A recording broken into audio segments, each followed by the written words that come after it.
Well, good morning and welcome back to our study, our reflection on joy. Paul is our guide.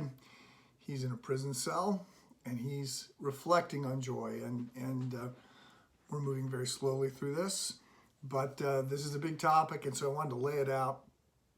And so far I've said God is the most joyful being of all. And secondly, that he commands us to be joyful. We're told repeatedly, especially in the Psalms, to rejoice always. And then yesterday, I talked about the fact that life works best when we're joyful, that we're happiest when we're happy. We've got more energy.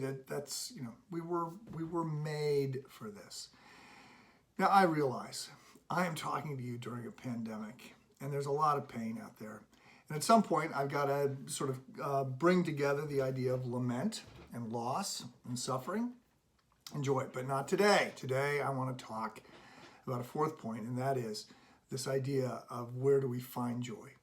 And in brief, what I want to say is joy, lasting joy, the kind of joy that you can write about in jail, the kind of joy that survives through a pandemic, the deep soul satisfaction, human flourishing, shalom, soul contentment.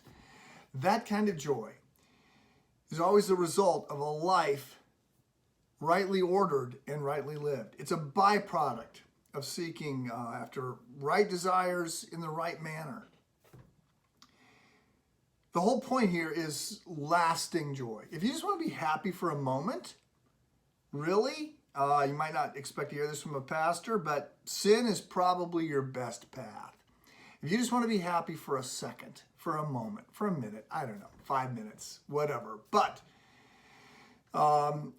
that's not going to last. That's the problem. Sin always overpromises and underdelivers, and so as you play this out over time, sin becomes a little bit like an addiction. It demands more and more. It gives less and less. It's providing less and less happiness, less and less thrill, and so it's not the kind of lasting thing that we're after. And so that's a point that I think Simone Weil makes really well in Gravity and Grace, this essay that she wrote where she says, imaginary evil is exciting and daring and enticing. And imaginary good is boring and banal and bland.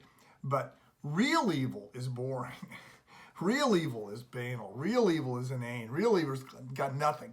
And real good is life-giving and fun and always new and exciting.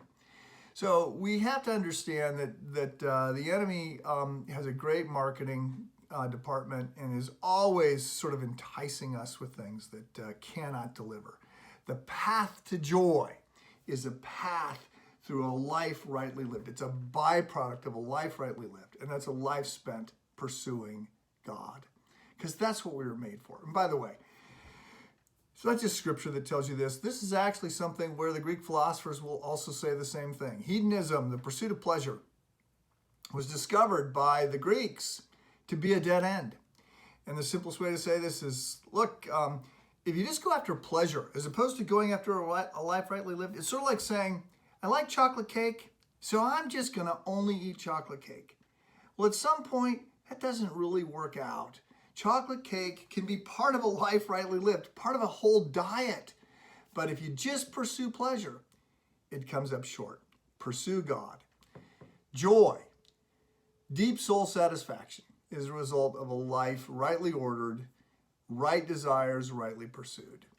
That's all about seeking after God. Have a great day.